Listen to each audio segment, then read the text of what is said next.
Okay, so let us begin. Uh, Welcome everyone to lecture 4. I hope everyone can hear me and see my presentation. Okay, so uh, let me just zoom into this.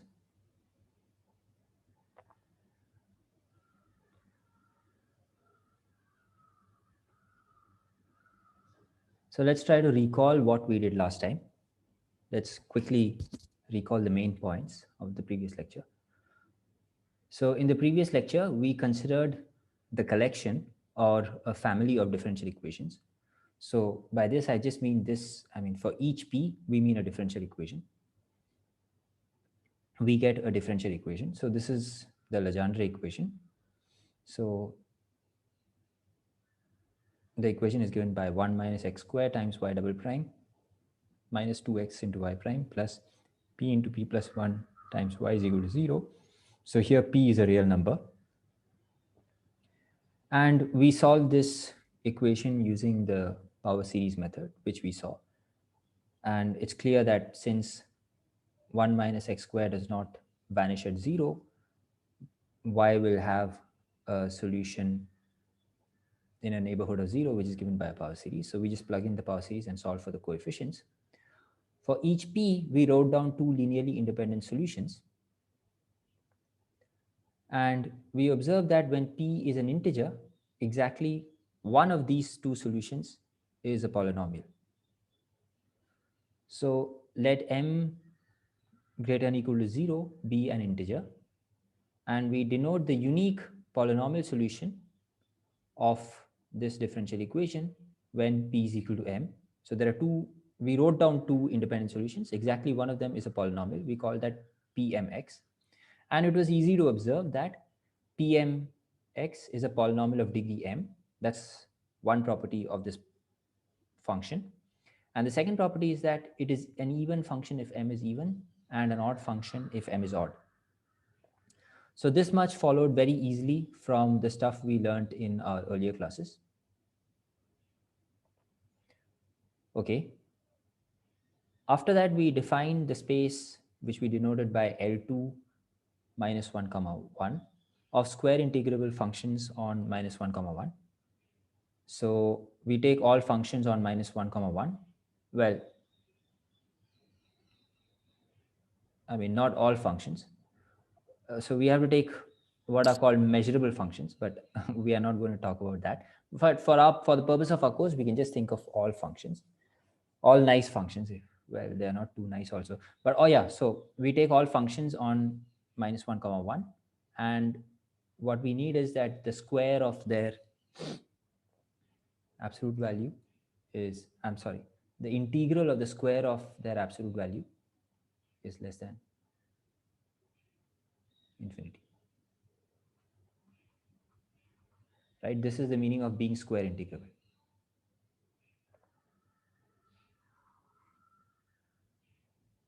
Square integrable meant this. Okay. So this is a vector space. Okay, that's something which needs a proof. And it is equipped with a natural inner product, namely, we take any two functions f and g in L2 minus 1 comma 1, and we define its inner product as minus 1 to 1 f of x gx dx. And it's easy to check that this is an inner product. It's symmetric, and f comma f is greater than or equal to 0, and f comma f is 0 if and only if f is 0. F is 0 in L2 minus 1 comma 1. So I had made a remark about this last time, but I'm not going to repeat that. And so I had stated this 0.5 last time, but we are going to state it more precisely today. Today we will state a result which says that the Legendre polynomials form a normed basis. So let me circle this in red. Okay, not a basis, but a normed basis. So I will explain what this means for the vector space L2 minus 1 comma 1. And so this theme, so what is this theme over here? First, we consider a family of differential equations on a certain space. Out of these differential equations, we produce a particular collection of solutions. I mean, there may be many solutions. There may be, we look at all functions which satisfy one of the differential equations in this family. Out of in that collection of functions, we will take a subset, and that subset is going to be a normed basis for a certain space of functions. So this is a theme which will come again in this course. So yeah, I'm just trying to emphasize that in this slide. Okay, so let us go ahead and let us begin today's lecture.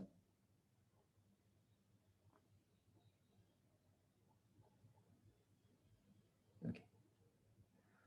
So the Legendre polynomials form a maximal orthogonal set in L2 minus 1 comma 1. So this means that a square integrable function which is orthogonal to all Legendre polynomials is necessarily the constant function 0. Okay. So this is definitely true for, let's say, all continuous functions. If we take a continuous function which is on minus 1 comma 1, which is orthogonal to all Legendre polynomials, then it is necessarily the constant function 0. And the point of the theorem is this. So I'm going to state the theorem precisely in the next slide. We can expand any square integrable function f of x on minus 1 comma 1 in a series of Legendre polynomials. So we can write f is equal to this thing. F is equal to this.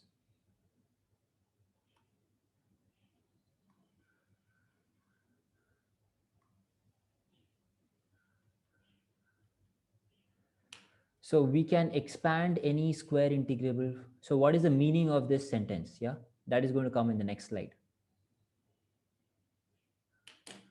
Okay, this is called the Fourier Legendre series, or simply the Legendre series of f of x. Okay, so here's the Cn's are real numbers, and they are defined like this. So this Pn comma Pn, this is the norm of the Legendre polynomial, which is, so this, yeah, so this 1 upon this Pn comma Pn is equal to this thing. That's one of the things that we saw in the previous lecture. One of the interesting things that we saw in the previous lecture. Okay, so let's come to this theorem. So the Fourier Legendre series of f of x in L2 minus 1 comma 1 is given by summation n equal to 0 to infinity Cn Pnx, where Cn is defined to be 2n plus 1 upon 2, the integral minus 1 to 1 of f of x with Pnx. So so here we are starting with a function in L2 minus 1 comma 1, and from this function we are cooking up this series, and we are saying that this series converges in L2 norm to f of x. So the precise meaning of that is this.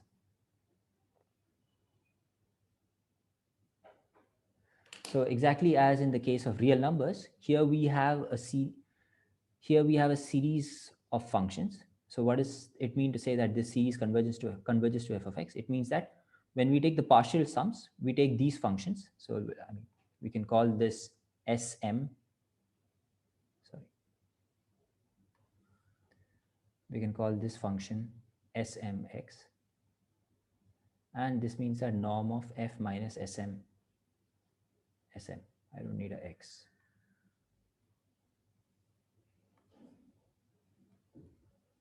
So this is the L2 norm. This tends to 0 as m tends to infinity. Okay, and remember, what is the norm of a function g? This is just equal to inner product of g comma g to the power half.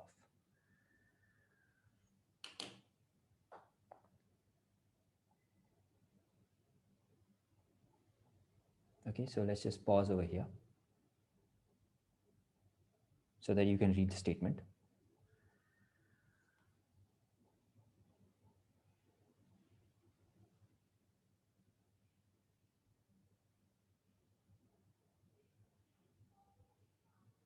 Okay, so great. So here we have now found a series of functions which, so given a function f, we have cooked up a series, And then we also know now that this series, it converges to f in the L2 norm.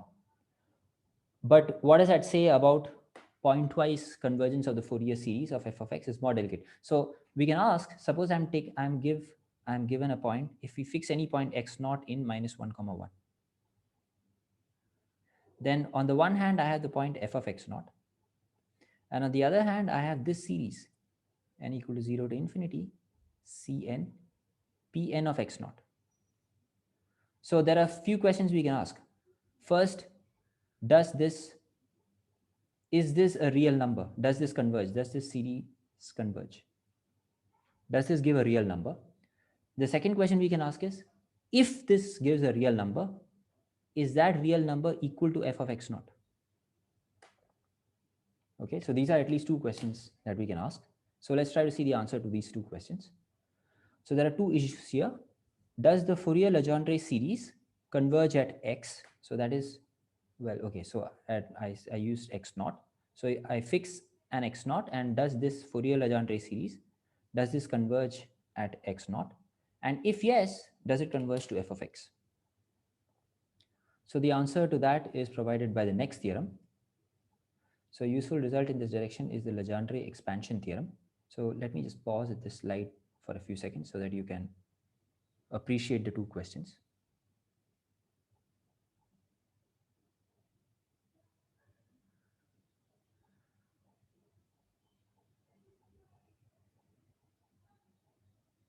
Okay, so a useful result in this direction is the Legendre expansion theorem.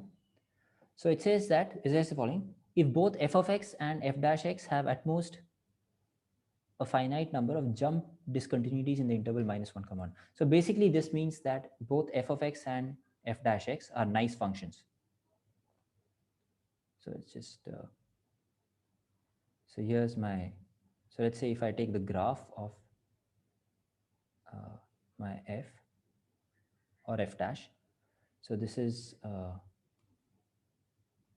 this is -1, this is +1. So we can take any function, let's say, which looks like this. So for any point, and we can change its value, let's say at, yeah, we can, yeah.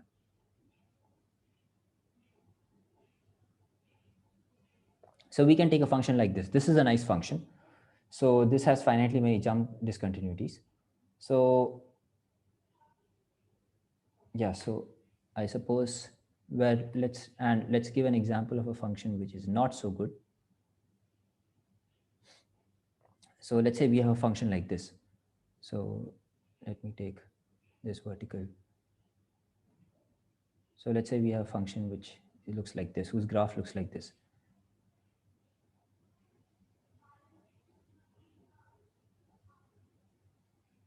Yeah, so this function is not so nice. So precisely, I guess we would want that limit if x, so g is a nice function, if, so what I want is for all x in, first let's talk about the open interval -1, 1, limit, let's me take x naught plus, from the positive side, okay, I think I should write like this, x tending to x naught from the positive side, g of x exists, and limit x tending to x naught from the negative side, g of x exists. This is if x naught is in the open interval, and at -1 and 1, x naught is in this set. Okay, let me write it separately. If x naught is equal to -1, then we want limit x tending to x naught from the positive direction, g of x exists. So in other words, when I approach it from here, this is -1, this limit should exist. And if x naught is equal to +1, then limit x tending to x naught from the negative direction g of x exists, right? So for plus 1, when I approach it from here, the limit should exist. Okay, so basically at all points in the interval minus 1 comma 1, the limit when we approach that point from both sides should exist. Okay, but let's see what the theorem is. Then the Legendre series, it converges to 1 half of x minus plus f of x minus plus f of x plus for x lying between minus 1 and 1. It converges to f of minus 1 plus for x equal to minus 1, and 1 minus f of 1 minus for x equal to 1. In particular, the series converges to f of x at every point of continuity of x. Okay, so maybe I can, yeah. So I can just add a page over here. Sorry.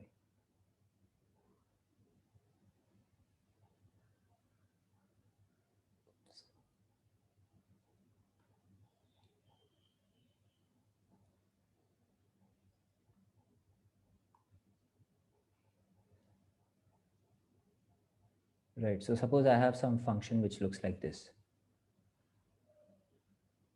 This minus 1, this plus 1. Let's say it's discontinuous at minus 1.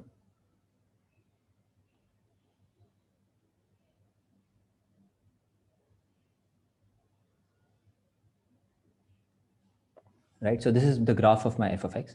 F is such that its graph looks like this. So then out of f of x, we cooked up a series, which is summation n greater than or equal to 0, Cn Pn x. Okay, and the question is, what is the value of this series? So this series, so let's take this series.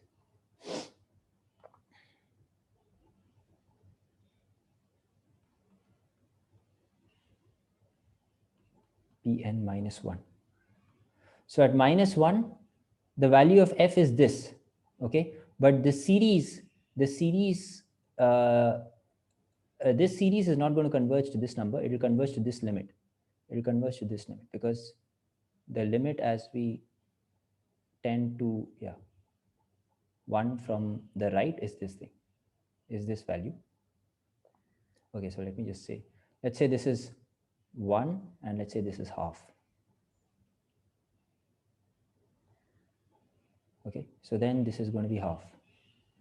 Now at any other point, let's say, so all the points, and let's say this is let's say 1 by 3.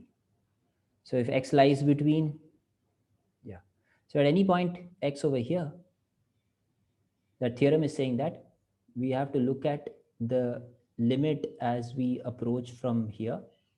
So in this case, it will be here, and the limit as we approach from here, and we have to take the average of that. So yeah. Okay, I hope that's clear. So this is for any x lying between minus 1 and 1. Okay, so if we take 1 by 3, then the value of the series is going to be summation n greater than or equal to 0, Cn Pn 1 by 3. So at 1 by 3, the limit from the right is half, and the limit from the left is 1. So this is just going to be half of half plus 1. So that's equal to 3 by 4.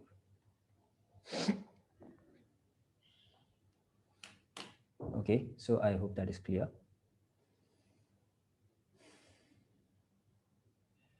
So let's take a look at this example. Consider the function f of x.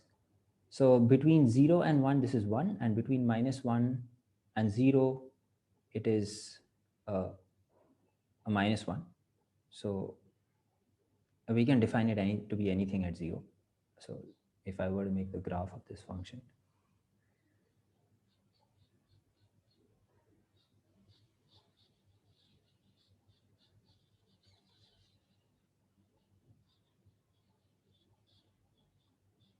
right? So for x lying between -1 is defined to be -1. So let me put a 0 here, open over here, and here it's defined to be 1. Okay, at these ends, we can define it to be whatever we like. I mean, I can define it to be half over here. And let's say I define it to be, I don't know, something over here. Let's say this is half. This, let's say 1/3. And let's say at 0, I define it to be minus half. So let's take a function like this. Yeah. So the point is, what the value of the series doesn't depend on. I mean, if we disturb the function at finitely many points, the value of the series does not change. Anyway, we will see one. So the Legendre series of f of x is summation n equal to 0 to infinity Cn Pn x, where the Cn is given by this formula. Okay. So to evaluate Cn, we have to actually evaluate this integral. We have to evaluate this integral. So let's do that. So, but before that, we can make an, so P2n is an even function and f is an odd function. So when we integrate from, so f of x times P2n x is going to be an odd function.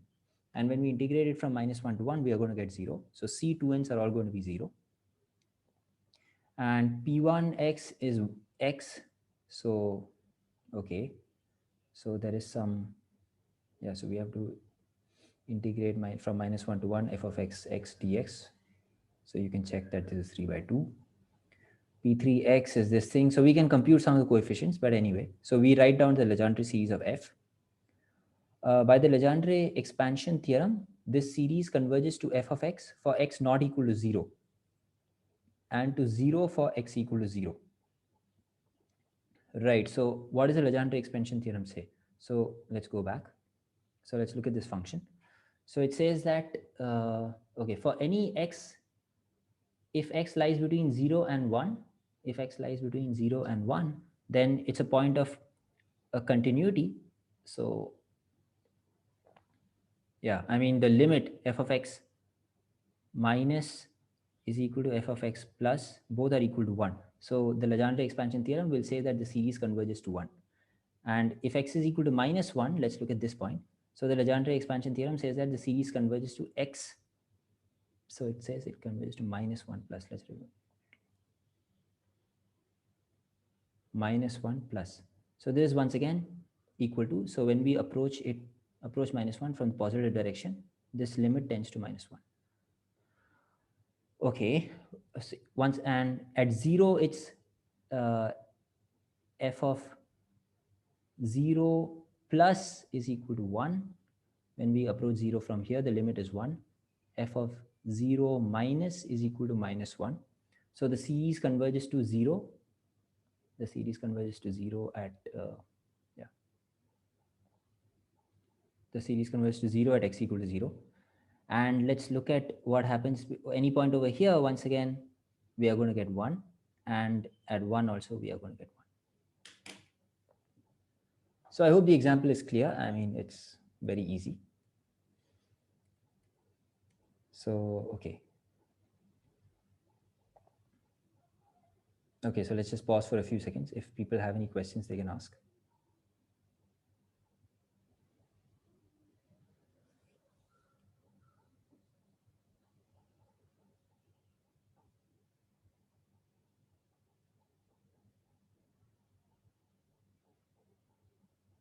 If you have any questions, please ask your questions on chat.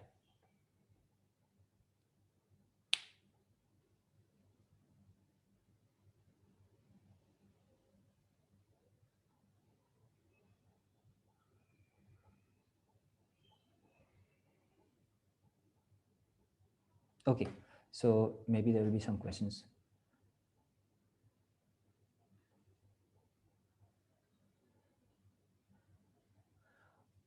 Okay, so when I stated, so let's, so there's a question, is the convergence norm-wise or point-wise? Yeah, so let's go back, and let's address this once again. So let's go to the theorem, right?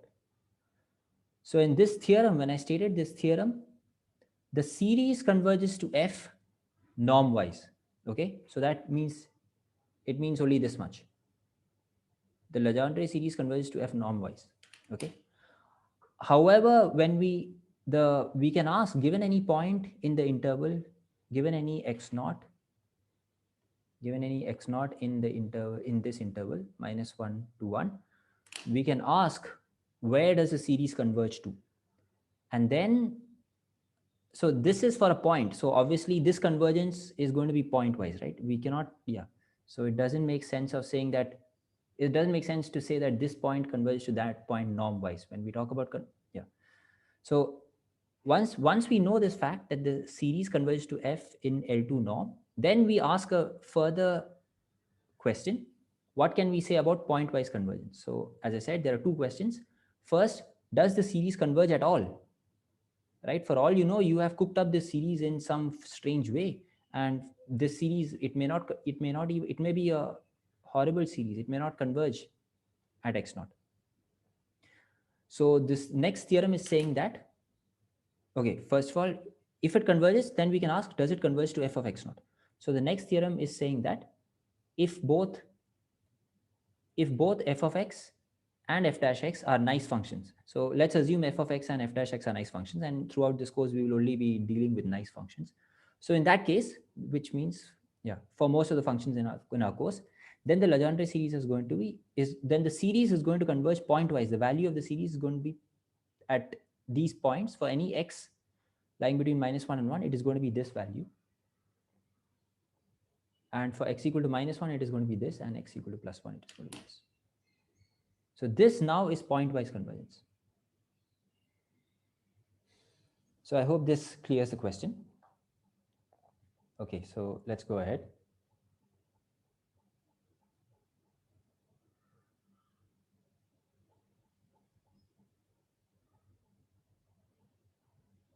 Okay, but yeah, maybe you can go through my slides again, and if you have any further questions, then you can email me or ask in the next class. Okay, so let's talk about least square approximation. So what does this mean? So suppose we want to approximate f in the sense of least square by polynomials p of x of degree less than or equal to n. So what do I mean by all this? Yeah, so we want to find a polynomial of degree n such that this integral is smallest. Yeah, so find, let me just write down the question. Find among all polynomials of degree less than or equal to n, the polynomial, okay, I'm saying the polynomial. A priori, it's not clear that there is only one polynomial. Let me say a polynomial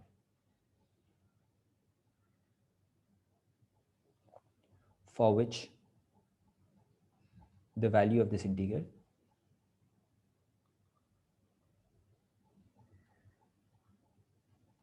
is the smallest.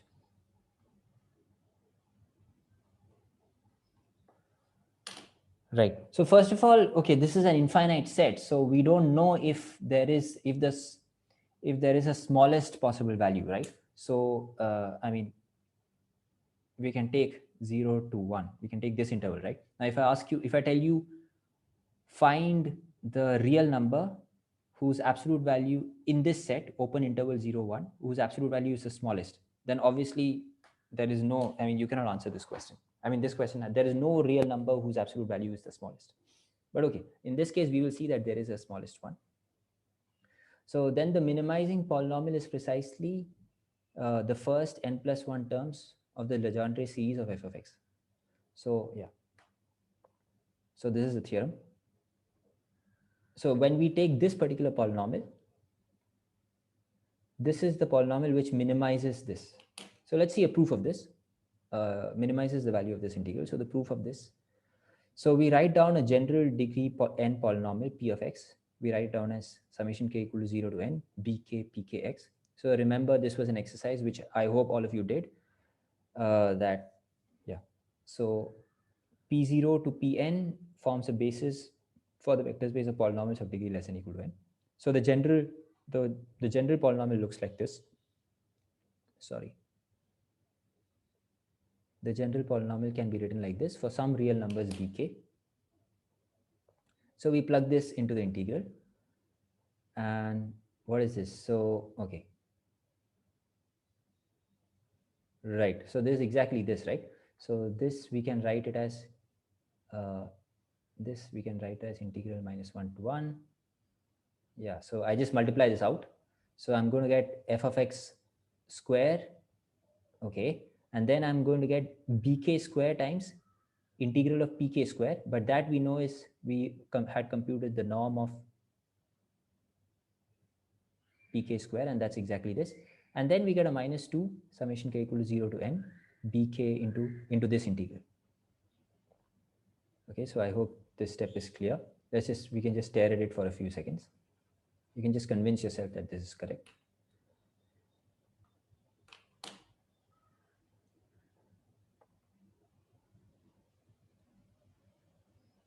Okay, so let's go to the next step. So this is equal to, all right. So this quantity, right, this quantity is ck upon 2k plus 1. So once again, that's an easy check. Okay, so what is going on then? So, and this expression we can write as this integral plus this expression, we rewrite it like this. So let's just convince ourselves that this is correct.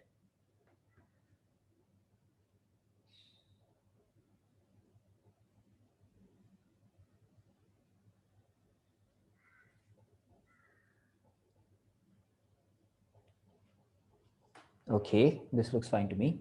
So I hope it looks fine to you also. And now if you notice that in this expression, these terms are fixed. Okay, because this only depends on both these terms depend on f. Okay, the only term which can vary as we vary the polynomial p of x, so remember this was p of x, this was our polynomial p of x, is this term, right? And this is coming with a positive sign. So clearly this is smallest when this term is 0, and that happens when bk equal to ck, right? So clearly I is minimum when bk is equal to ck for k equal to 0 to n. Okay, so that's it. So that proves the theorem. Okay, and let me just say a word of caution. So if f has a power series expansion on minus 1 to 1, then the least square, then the best least square polynomial approximation to f is not the partial sum of the power series in general.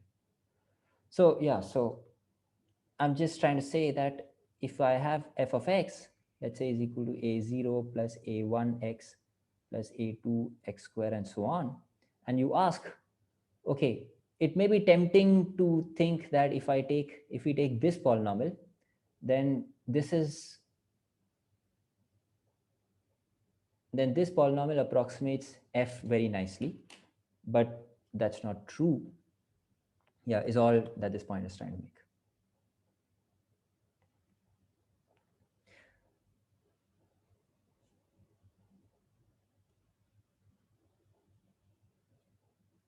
Okay, so let me go ahead. So yeah, so this brings us to an end. This brings to an end the discussion of second linear ODEs, which we can solve by power series method. So before we go on to more complicated ODEs, let us review what we have done so far. Given an ODE of the type, well, this is, well, not so far, but once again, we are reviewing how to solve ODEs by power series method. Given an ODE of the type f0x y double prime plus f1x y prime plus f2x y equal to 0, we convert to a standard form y double prime plus f1x like this. So this form we call star, and this form we call star star. So we let p of x be equal to f1x by f0 x, q of x is equal to f2x by f0 x. So now you find the set u, which is all those real numbers where p of x and qx are analytic at x0. By the existence theorem, for every x naught in U, there will exist two independent solutions to the above ODE. Call them y1x and y2x, such that both of them will be analytic in an interval I around U. Okay. So to find the solutions in a neighborhood of x naught, set y of x equal to summation n greater than or equal to 0 a n x minus x naught to the power n into the ODE star or star star. We can use any of these two forms. And this is one of the points I was trying to explain in one of my lectures, one of my earlier lectures. So let me explain that point once again.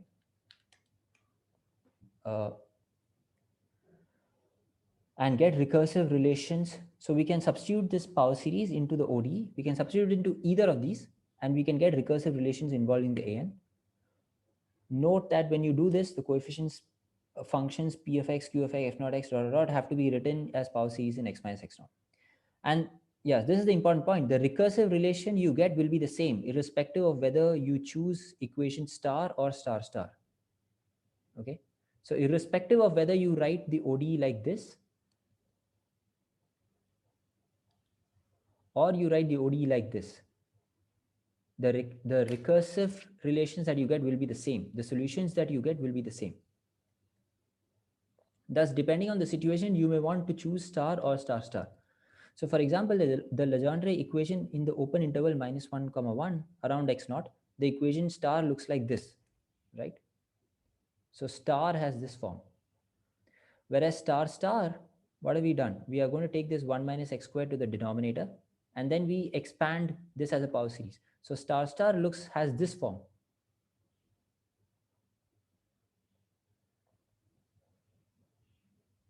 Right?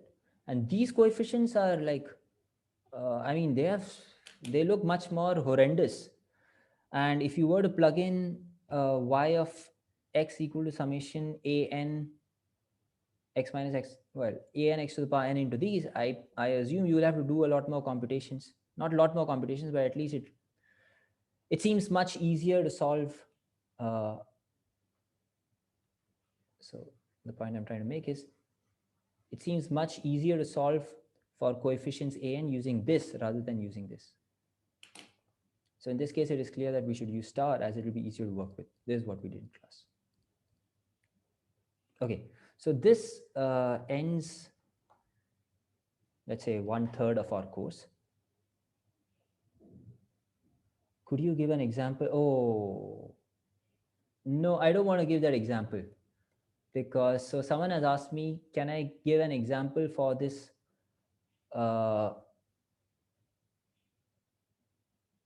So you can just cook up any example you like, right? I mean, how should I say this? Okay, where's my pen?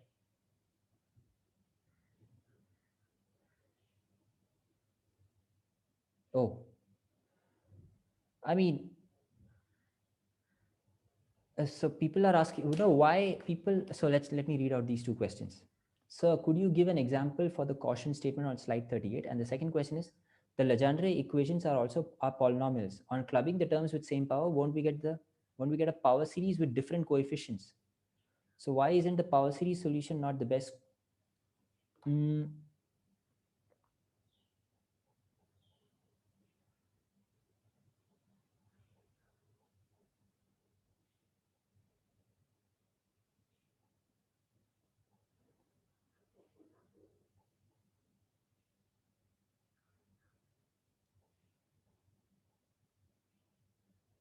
Okay, let me think about this. I mean, and just be sure.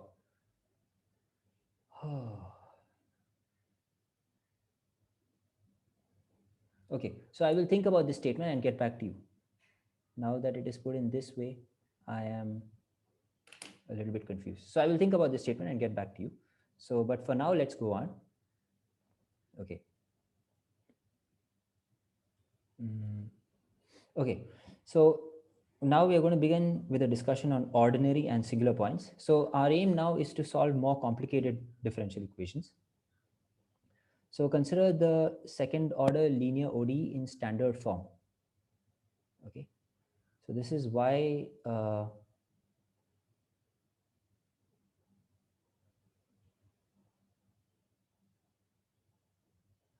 so So this y double, I'm looking at this differential equation, y double dash plus p of x y dash plus q of x y is equal to 0. So a real number x naught is called an ordinary point of star if p of x and q of x are analytic at x naught. So far we were dealing mostly with, so far we were dealing with ODEs and at points x naught, which were ordinary points for this differential equations. X naught in R is called a regular singular point if x naught is not an ordinary point and both x minus x naught times p of x and x minus x naught square times q of x are analytic at x naught. Okay, so we will immediately see an example which will make it clear what is going on. So if x naught is regular, okay, so for x naught to be regular singular, first of all, x naught should not be an ordinary point. So we are not in the best possible situation. This is the best situation. Okay, and in this situation, we can solve our power series by taking y of x to be, we can solve our ordinary differential equation using the power series method. But now we come to the next best, so the next situation is where x naught is not an ordinary point, but then we can impose the condition that x minus x naught times p of x, so these two functions, x minus x naught times p of x and x minus x naught square times q of x are analytic at x naught. So if x naught is regular singular, then there are functions b of x and c of x which are analytic at x naught such that p of x is, so this function I'm calling b of x. And this function I'm calling c of x. Okay. So if x naught is regular singular, then there are functions b of x and c of x which are analytic at x naught such that, so p of x is obviously equal to b of x by x minus x naught and q of x is equal to c of x by x minus x naught square. Okay, so these such points are called regular singular points. So we will immediately see some examples which will make it clear what is going on. And if x naught is neither ordinary nor regular singular, then we call it irregular singular. Okay, so this is the worst kind of points. Worst kind of points.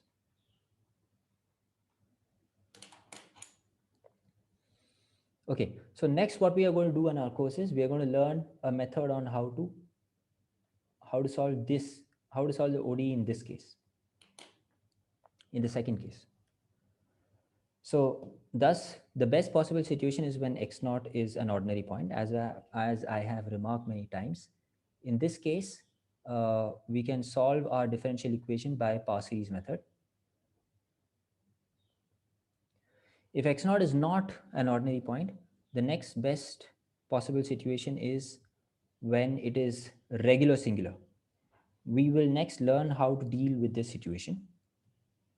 Finally, we have the situation when x naught is not regular singular. That is, it is irregular singular. We will not deal with this case in this course. So this case we won't touch at all, okay? So in these two cases, by the end of this course, not by the end of this course, by the end of this week maybe, we will know how to solve differential equations which fall in these two cases. Okay, so let's see an example. So x equal to 0 is an irregular singular point of x cube y double dash plus xy dash plus y. Okay, so we write the ODE in standard form, and p of x is x square and q of x is 1 upon x cube when we write it in the standard form.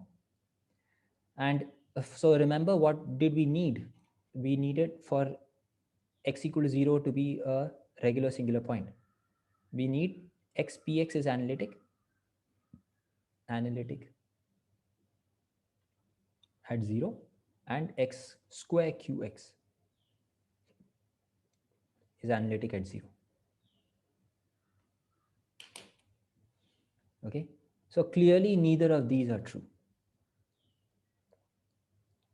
Okay, so for instance, even if I would have changed my differential equation and I ever made it x cube y double prime plus x square y prime plus y equal to 0, even in this case x equal to 0 would be a irregular singular point, because then although x px, because in this case p of x would be 1 upon x, so x px is equal to 1, which is analytic at 0, but still x square qx will not be analytic at 0.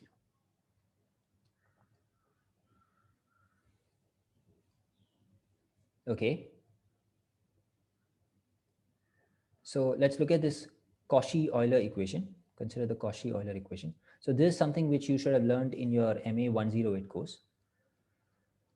So this differential equation looks like x square y double prime plus b0 x y prime plus c0 y equal to 0. b0 and c0 are in R. So x equal to 0 is a regular singular point. Yeah, first of all, it's a singular point because when we write our ODE in standard form, these functions, they are not analytic at 0. So therefore, it's a singular point. Is it a regular singular point? What do we need? We look at this function. We look at x times this function, that is b0 by x. This is equal to b0. Is this analytic at 0? Yes. Next, we look at this function. And we look at x square times this function, c0 by x square. This is equal to c0. Is this analytic at 0? Yes. Okay. So therefore, this is a regular singular point. Okay, great.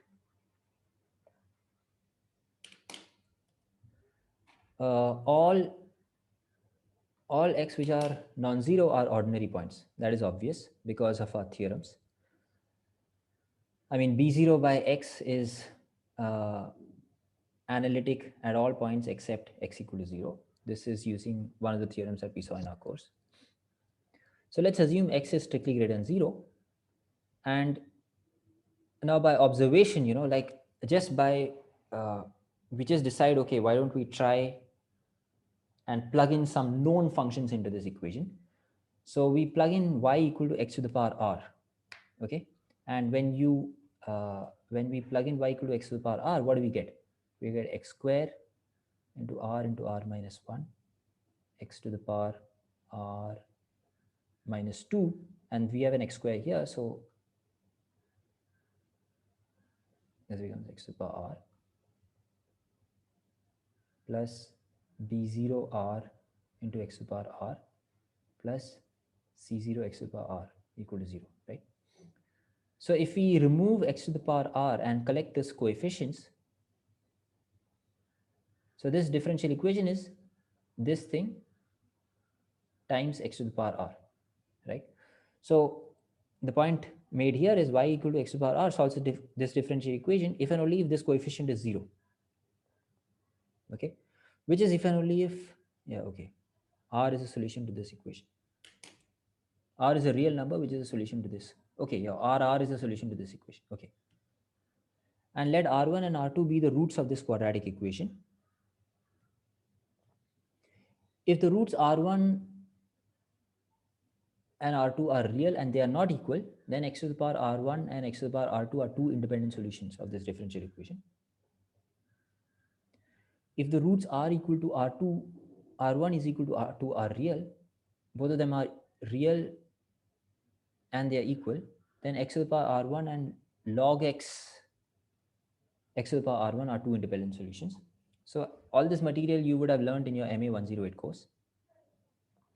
And if the roots are complex, so we write them as a plus minus ib, then x to the power a cos b log x and x to the power a sin b log x are two independent solutions. Okay, so these are like, I mean, somehow we just try this solution x to the power r, y equal to x to the power r, we plug it in, and then we get something, and then you can explicitly check that these functions indeed solve that differential equation. Okay, so this is some motivation. This serves as motivation. So this example motivates us to look for solutions which involve x to the power r. And that is exactly what we are going to do in the regular singular case.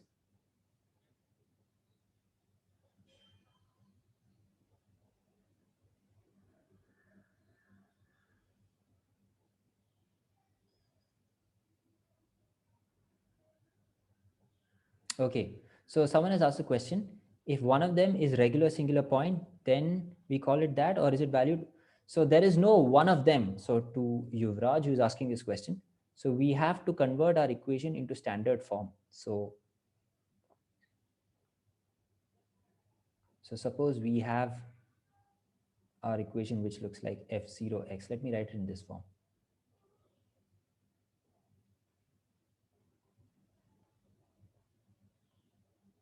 Yeah. So both, I mean, I don't, yeah, so I assume your question, you're asking this. So then we convert into standard form, f1x.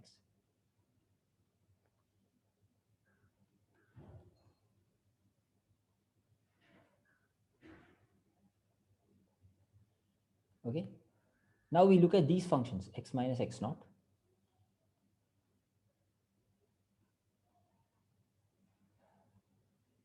And we look at both these functions.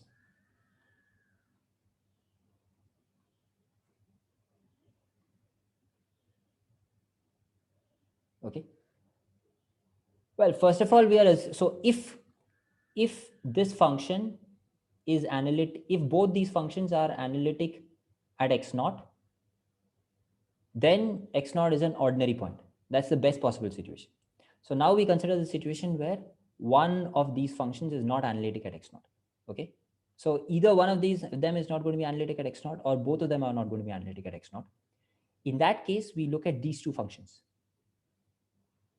this function and this function. Okay. If both these functions are analytic at x naught, then we say that x is regular singular. Okay. And if any one of these is not analytic, then yeah, okay, great. Thank you. Thank you for asking this question. Okay. So let me just say that all these things are very easy. You just have to keep a cool head and go through the slides and understand try to understand what I've written. Okay. So as I said, let's go back. So these examples, well, yeah. So this example of, trying this simple function and seeing if it works, motivates us to look for solutions which involve x to the power r. And now we are going to combine this with what we learned,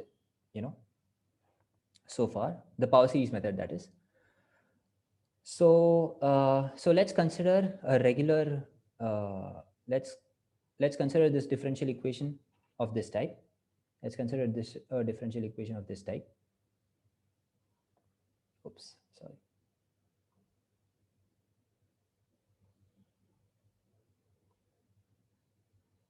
Yeah. In the regular, so let's just assume that our point x equal to 0 is a regular singular point. So our differential equation looks like this. B of, and let's assume it's not, we assume that it's not x equal to 0 is not an ordinary point. Okay, yeah. So we can write our equation like this.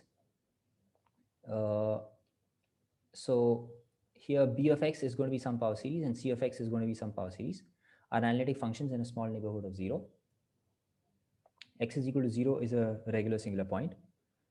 So we look at this equation. This is called the indicial equation, and you will see why we need this. So we look for a solution of this type. Okay, y of x is equal to, so I can write this, I don't know. Oh, sorry. So we look for a solution of the type x to the power r times some power series.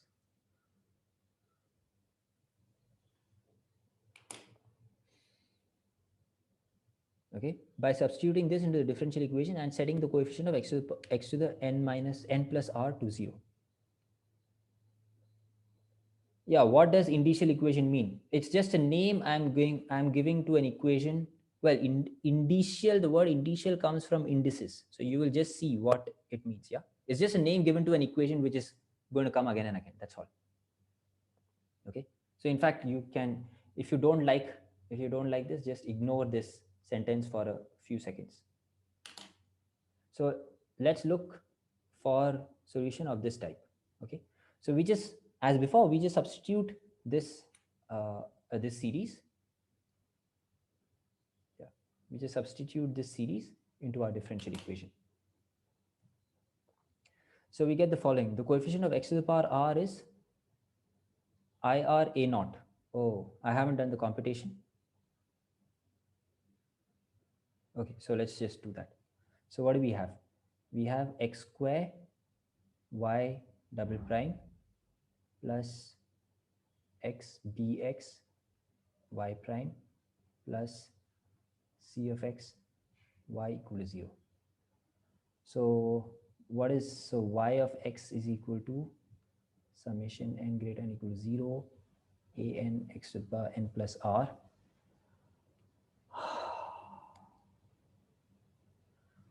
Okay, so I don't know, can I get this right? So let's see, what is y double prime x? Y double prime x is going to be summation n greater than equal to 0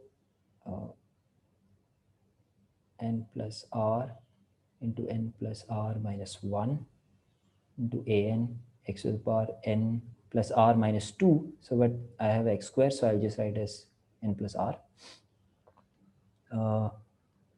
Okay, that seems all right. And okay guys, I don't want to do this computation over here right now, but what I'm saying is when you can do this calculation, you plug this into this equation, x square y double prime plus x bx y prime plus c of x, yeah, y equal to 0. Into this equation, you put y of x is equal to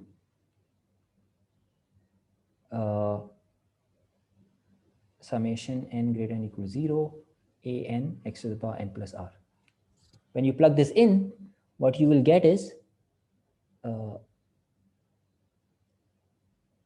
you will get summation n greater than equal to 0 bn x to the n plus r. Okay, and I'm saying in this sentence, what I'm saying is b0, which is the coefficient of x to the r, and b0 is going to be equal to IR times A naught. Okay, this is a check which I will leave to you as an exercise. Yeah, but the strategy is absolutely the same as before. We take this, we assume that our solution, it has a form of this type, and we plug this into the differential equation, and we will get an equation of this type, right? And then we just equate all bn's to be 0. This was our strategy when we were solving our differential equations using power series method for ordinary points, and it's slightly modified here, that's all. Okay, so the coefficient of x to the n plus r for n greater than equal to 1 is I of n plus r times an plus, so it's this complicated looking thing.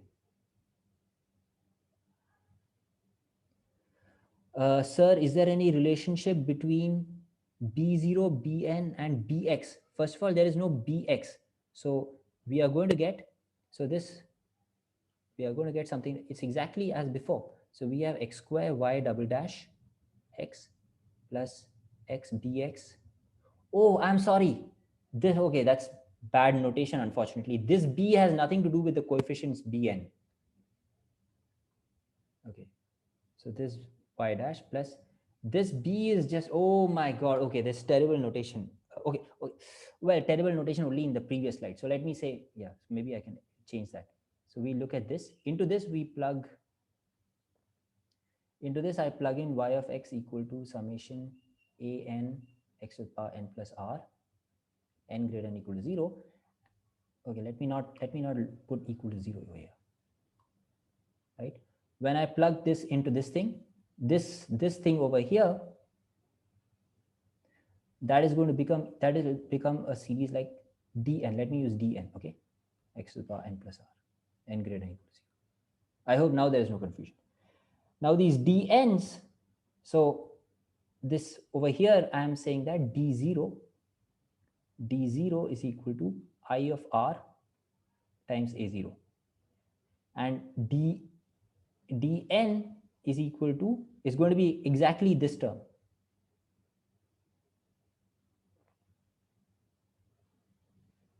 Okay. Oh my god, why am I suffering so much? Let me just do this. It's going to be exactly this term. So here, what is this I of n plus r? Oh, sorry.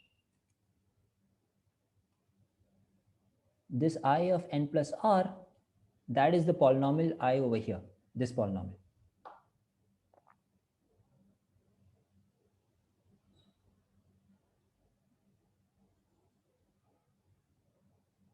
Okay, that's why this polynomial has a nice name. It's an important thing. It's an important polynomial which comes again and again. So we have this differential equation. We have this differential equation. Here, B0 is coming from this B, C0 is coming from this C. We assume that this has a solution of the type y of x is equal to summation n greater than or equal to 0, a n x to the n plus r. We plug this into the differential equation, and then this thing becomes something like summation n greater than or equal to 0, dn x to the n plus r, and we equate all the dn's to be 0. And the next slide shows us what dn's are. The dn's are exactly this thing. So you can check this.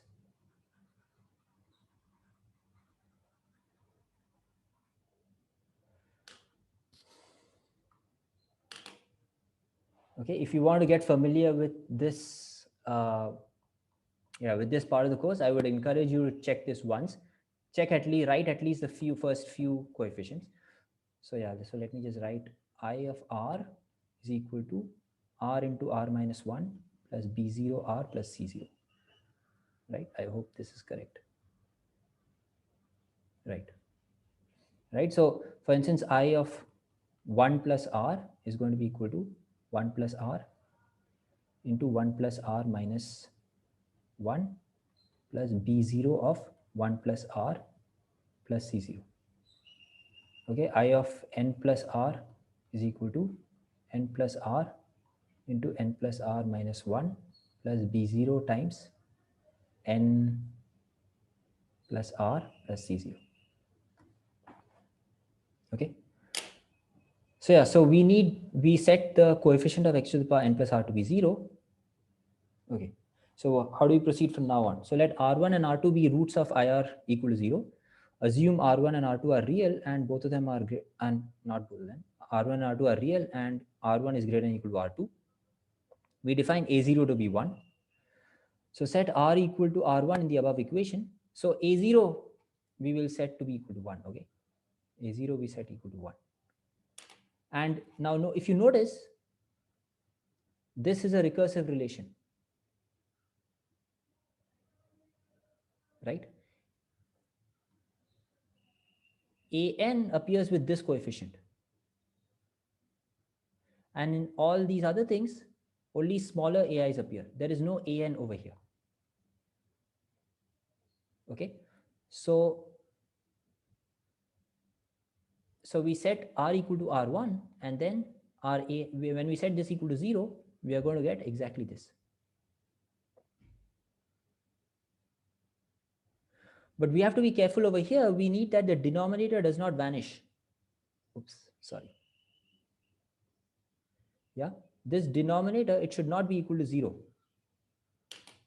Yeah, but that is clear because n is greater than or equal to 1, and r1 and r2 are roots of this quadratic equation, I of r. So I of 1 plus r1, 2 plus r1, etc., these are never going to be 0. Okay, so I mean, let me just make this on a line over here. So r1, this is, let's say, r2, and let's say r1 is here. So this polynomial, this I of n plus r1 is the evaluation of this thing over here, here, here. This function is never going to vanish at these points because this is the larger root, so all the other ones are going to be, yeah. Okay, so I hope that is clear. So since I of n plus r1 is never 0 for n greater than or equal to 1, a n r1 is a well-defined real number. So thus y1x is equal to n greater than equal to 0, a n r1 x to the n plus r1 is a possible solution to the above differential equation. So this is one solution. So here a0 is, we have set a0 to be 1. Okay. So this is, I'm going to state this as a theorem. So consider this ordinary differential equation where b of x and c of x are analytic at 0. Then x equal to 0 is a regular singular point of the ODE. Well, I have, okay, so I should not say then, okay? Assume, so let me just strike this out. Assume x equal to 0, oh, sorry. Assume x equal to 0 is not an ordinary point.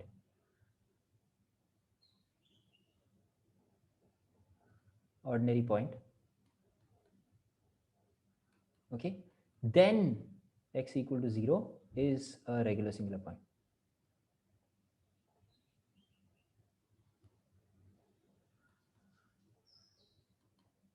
Okay, so I should make this correction because, for instance, if b of x is also equal to x and c of x is equal to x square, then our ODE becomes x square y double prime plus x square y prime plus x square y equals 0. But this is just equal to y double prime plus y equals 0, right?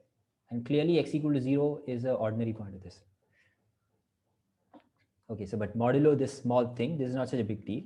Yeah, I mean, our aim is to learn how to solve this differential equation in the regular singular case. So that's what we are really interested in. So, okay. So let me go ahead. So let's say x equal to 0 is a regular singular point of this ODE. Then this ODE has one solution of this form. And this solution is called the Frobenius solution of fractional power series solution.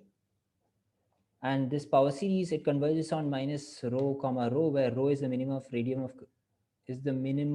radius of convergence of b of x and c of x.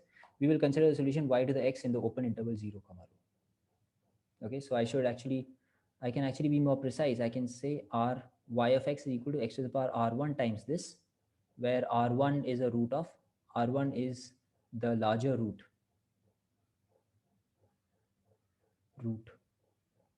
of the initial equation I of r is equal to r into r minus 1 plus b0 r plus c0 equal to 0. Okay, so we definitely get this one solution, and this one solution, where does it survive? It lives on this, where's my pen? Yeah, so there's my 0, it lives on this, there is some rho. Yeah, so this rho is equal to minimum of radius of convergence of b of x and c of x around 0.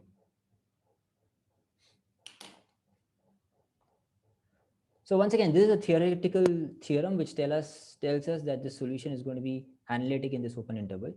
But from an exam point of view, we are mostly going to be concerned with actually computing some of the coefficients that you are able to get the recursive relation correctly, etc., etc.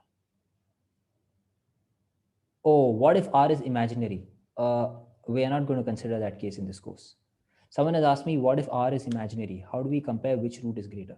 Yeah, so in this course, we will only deal with the situation where the initial equation has real roots. Okay, so let's go ahead. So that is that. So I hope the method is absolutely clear about how to get the first solution. Yeah, so it's essentially the same strategy that we applied in the ordinary point case, but we have modified that strategy a little bit. But now remember that we need to find two solutions. So, and the analysis now breaks into three cases. So the first case is when R1 minus R2 is not an integer. So this is the easiest case. Then there are two more, the other two cases are a little bit more complicated. So let's look at the first case. So now we want to find another solution. R1 minus, so in this case, we are assuming that R1 minus R2 is not Z, okay? So in this case, because of the assumption that R1 minus R2 is not an integer, it follows that I of n plus R2 is never 0 for any n greater than equal to 1, right? Because here we have this real line. Let's imagine this real. So what is, so we set a0 equal to 1, and we got our ans inductively in terms of a, let me write smaller ais,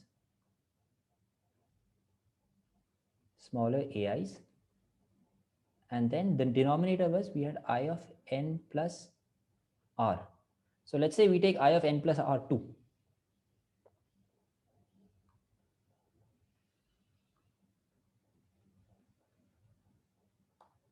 Right? So now, as long as this is non-zero, this will give us valid coefficients. So what do we need? So suppose here this is r1, I'm sorry, this is r2, and this is r1. Okay, now this here n is greater than or equal to 1, right? So let's look at r2 plus 1, r2 plus 2, r2 plus 3. Okay, so this is, sorry, not 1.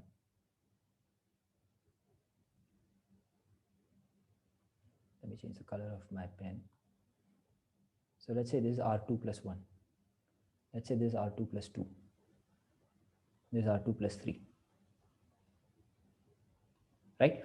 So all that we want is I of n plus r2 should be non-zero. But the roots of I of r are r2 and r1. So if r1 is never equal to r2 plus k, then we are in good shape. But this is exactly same as saying that r1 minus r2 does not belong to the integers. Right? So that's what I've written over here. Okay. So if r1 minus r2 does not belong to integers, then as before, the second solution is this.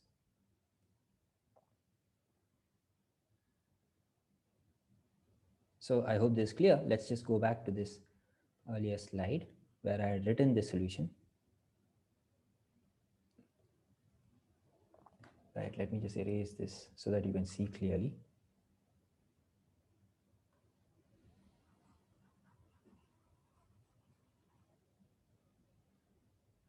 Right.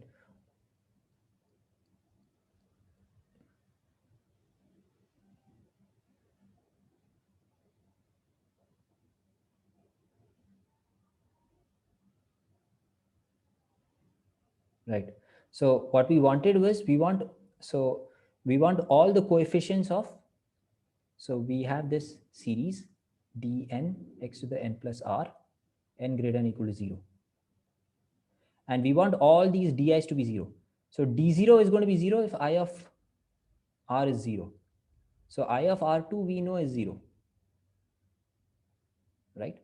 And we also want these remaining coefficients to be 0, but the remaining coefficients are given by this equation. So when we put r equal to r2, so we have r2 over here. All that we need is the denominator should not vanish.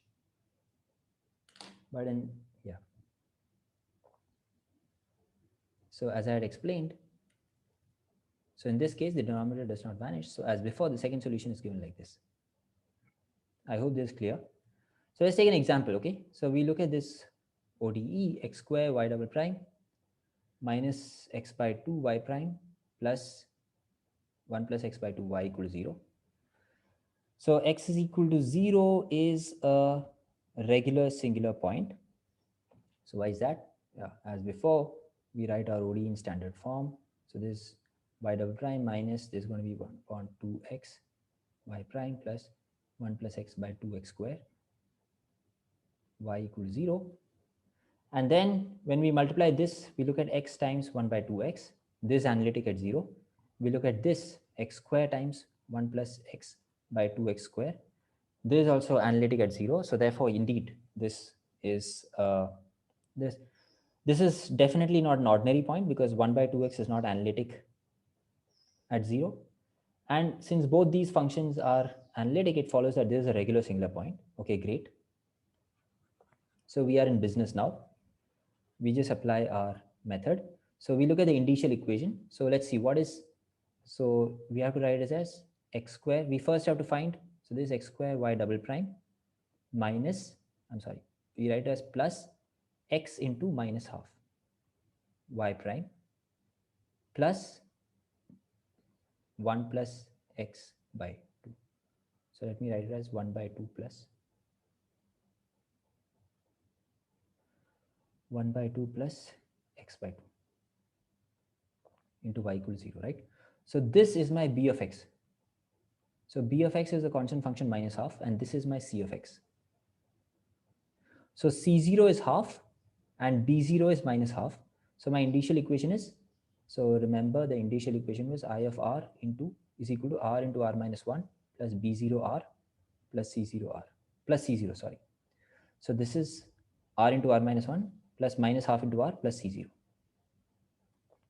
So the roots of the initial equation are r1 is 1 and r2 equal to half. Okay, so their difference is not an integer. So great.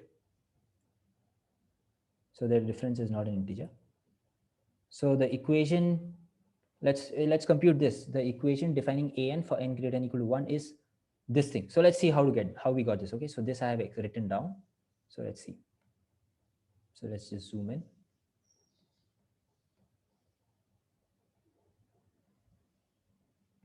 So this was the equation.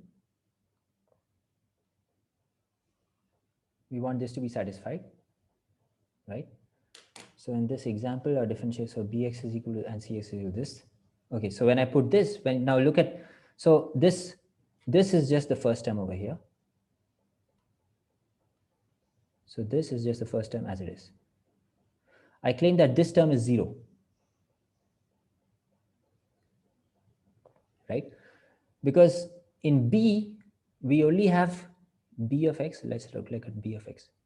B of x is equal to minus half plus 0 and so on, right? And when you look at these coefficients, when I put I is going from 0 to n minus 1. We have bn, we have bn minus, we have bn minus 1, dot, dot, dot, we have up to b1, right? As I goes from 0 to n minus 1, this coefficient, it runs from it goes from bn, this coefficient in bn minus 1, dot, dot, dot, up to b1. But all these are 0, so therefore we don't get anything over here. So this is 0. And here we have I equal to 0 to n minus 1. So once again here, so c of x is equal to, I've already written this, plus 0 plus and so on. So here also we will get cn minus 1, dot, dot, dot, up to c1. So only c1 is non-zero. And c1 appears when I equal to n minus 1. And c1 is half. All the other terms are 0, right? So I will only get a half over here. So this is the recurrence relation that we get. Okay, so let me go back. And that is what I've written over here. So using this, we can inductively define our ANs. So AN R is equal to like this.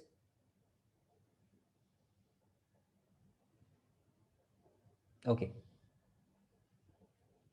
So IN, so on the previous slide, I would have factored it. So I of R has this expression. We can factor it like this. Is R minus 1 into 2R minus 1 by 2. Okay, so that's,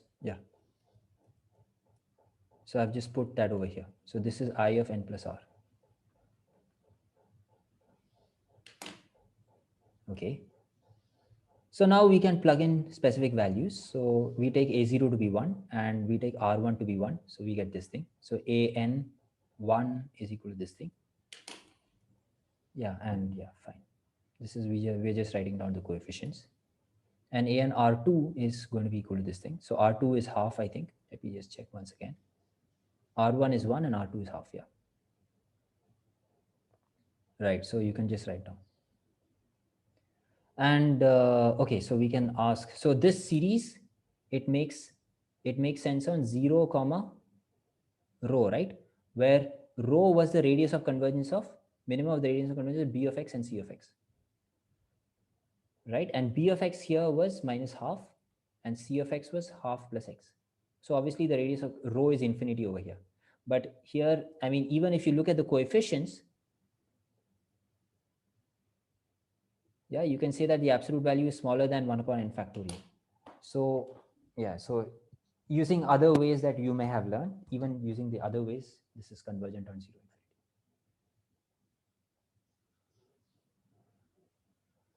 Okay, so that's it. So I will end today's class here. So if you have any questions, you can ask.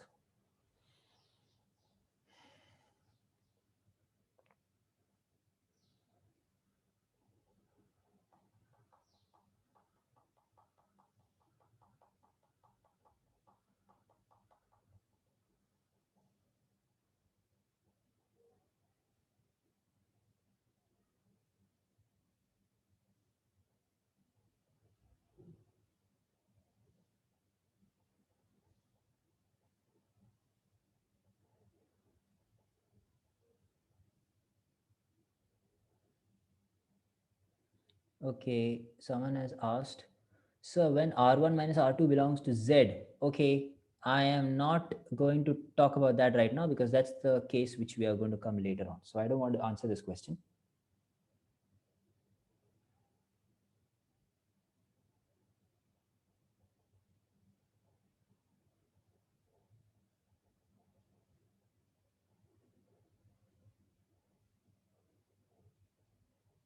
So someone has written 2 to the power n upon 2n factorial. So I don't know like what.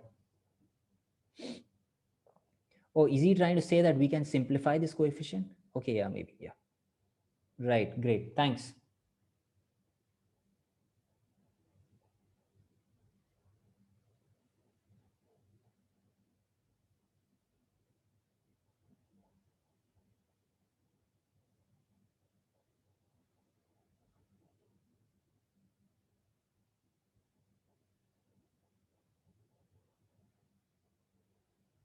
So are there no questions?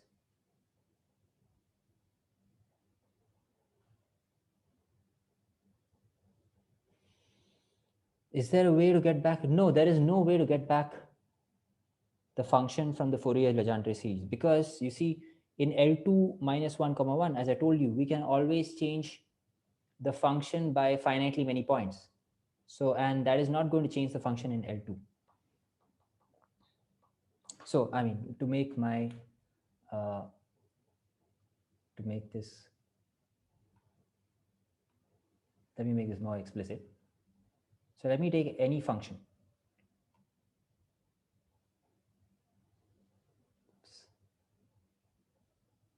Right? Let me take any function whose, oh my God, this is horrible. Okay, let me try to make a straight line. It should not be too hard. Okay, great. So let me take any function from minus 1 to 1. Let me take a nice function, okay?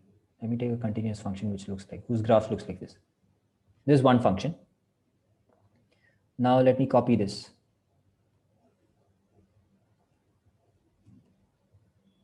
Okay. Oops. I don't want to move this. I want to copy this. Yeah. Yeah, now what I'm going to do is I'm going to change this function. Sorry. I'm going to change this function, the value of this function at finitely many points. So I'm going to change it only at 3 points, but you can change it at 10 points, 100 points, 1000 points if you like. So here I'm going to make this function like this.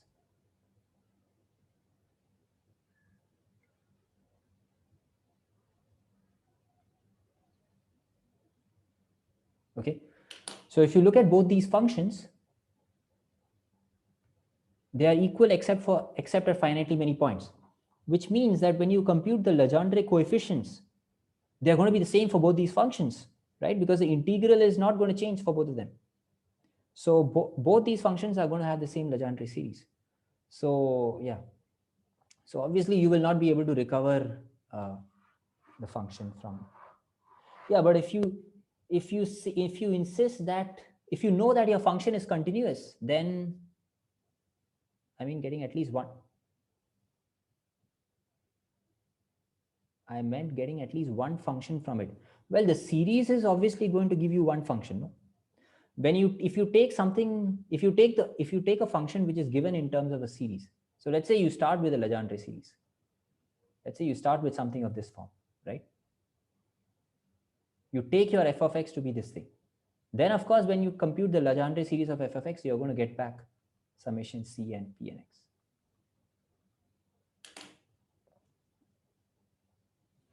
I meant getting at least one function from it, since it was quite complicated in the example. I'm confused which example you're talking about. Can you tell me the slide then maybe? But I hope this point is clear. I mean, you can have two functions which give rise to the same Legendre series.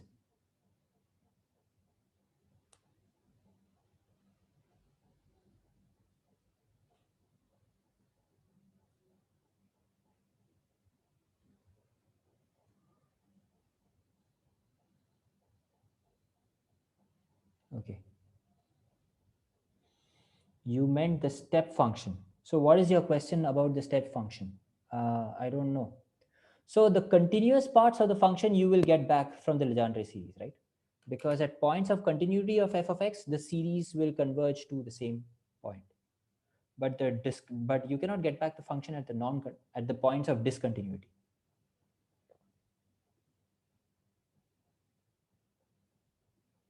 Yeah, I think that's a good answer to your question. Yeah. So suppose I take f of x, and so yeah, let me write like this. If we take f of x, start with a nice function.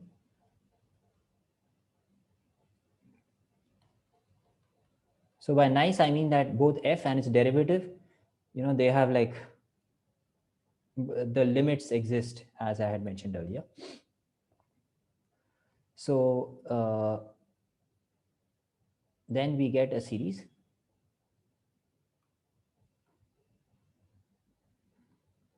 So let me call the series g of x.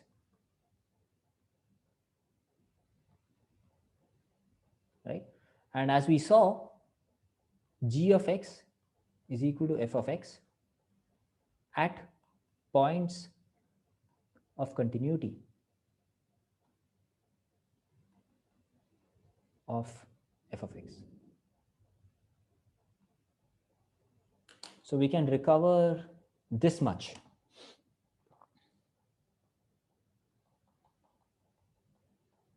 Yeah, maybe you should think about it a little bit. I mean, you should go through my lecture again.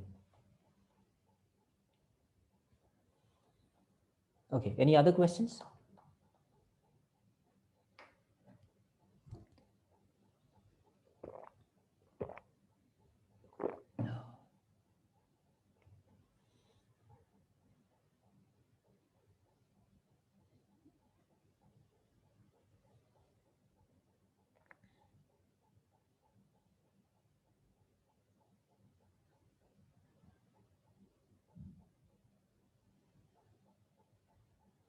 We said that the coefficient of x to the power r is IR A0, which should be 0, but we later got 1. No, we did not get, we are not going to get 1.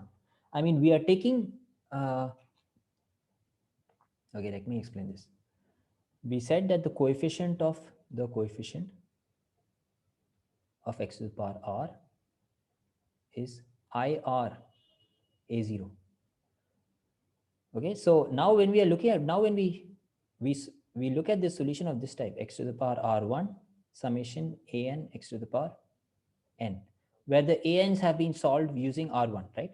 So then when you compute, so then when you put into the differential equation, when you plug in this value of y into this x square y double dash plus x bx y dash plus cx y, this is going to become equal to I r1 a0 x to the power r r1 plus I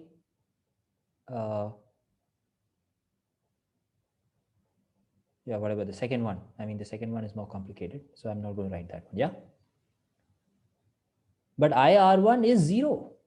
We took A0 to be 1, but this thing is 0. So indeed, the coefficient is going to be 0.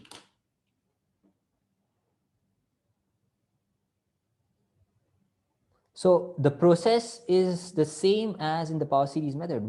Yeah.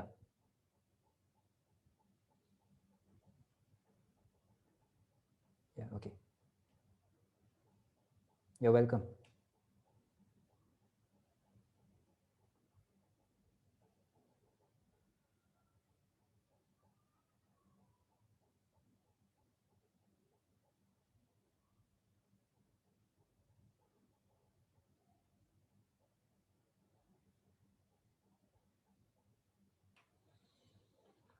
Right, you get these other coefficients, but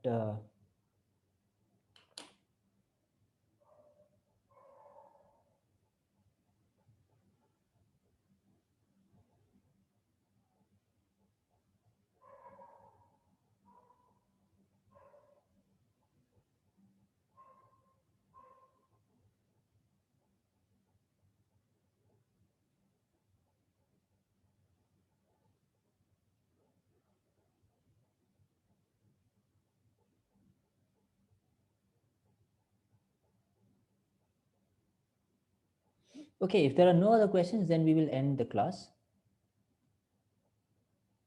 Okay, so in the example we did above, we did not get the coefficient as 0. Which example are you talking about? Can you tell me which on which slide?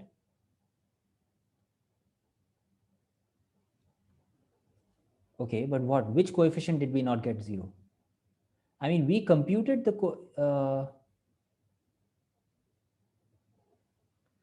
see, this is no, like, this is the coefficient and we equated it to be 0 and we got a and r's. We evaluated a and r's like that. So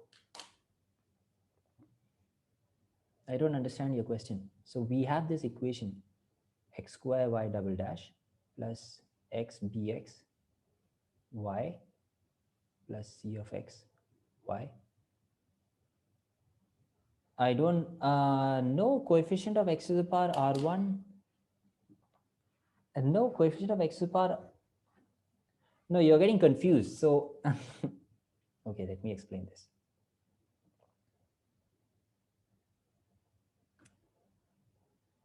You're getting confused. You're equating.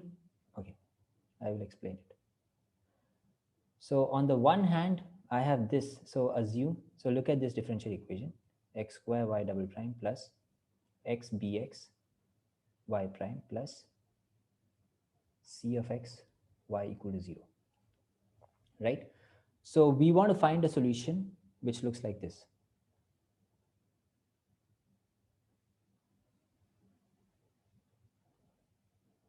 Okay. Now, obviously, we don't want the ans to be 0. If the ans are all 0, then the function y is going to be 0. So that's not the solution we are looking for. Okay. So you should first be clear about that. So what is it that which coefficients do we want to be 0? Okay. So what we are going to do is we are going to plug this into this. Okay. So we are going to get something like this: x square into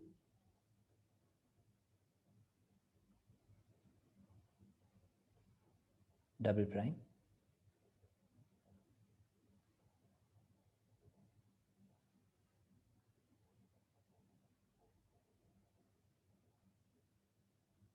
prime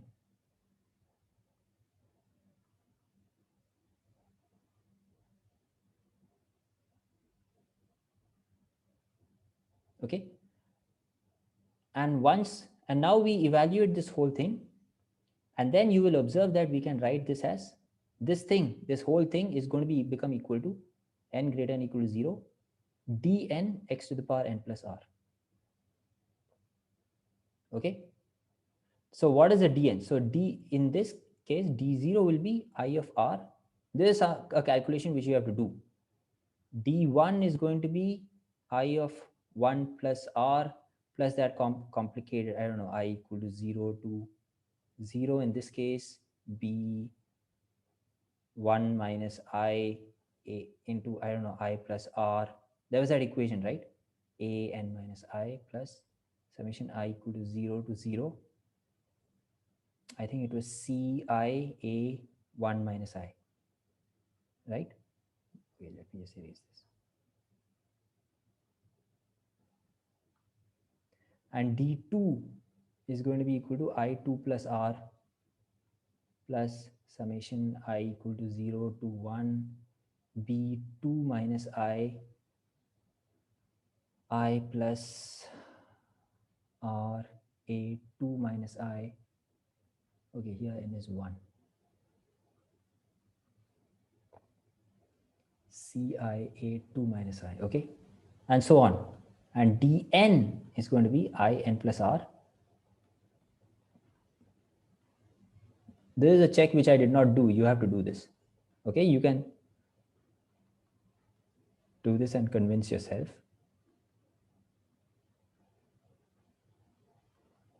CIAN minus I. Okay, so it is these dn's we are equating to 0. So when we, oh my god, sorry, this is A1, this is A2, this is AN. So when we equate these dn's to 0, we get, so this equating this will give ANs in terms of lower AIs.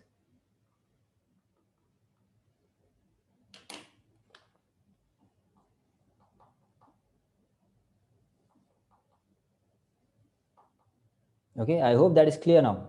Yeah, I suggest you go through it once again. See, if you say that coefficient of x to the power r1 should be 0, you seem to be saying that the whole function is 0. I mean, that's not going to give us anything interesting, right? Okay.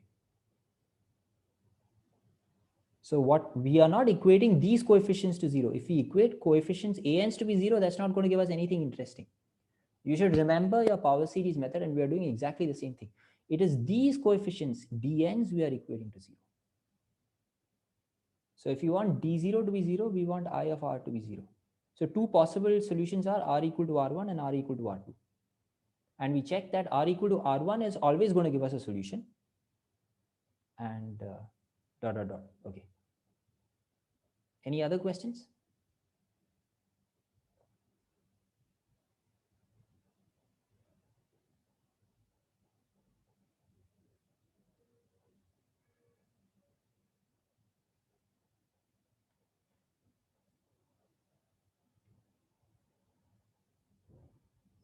Okay, if there are no other questions, we will end today's meeting.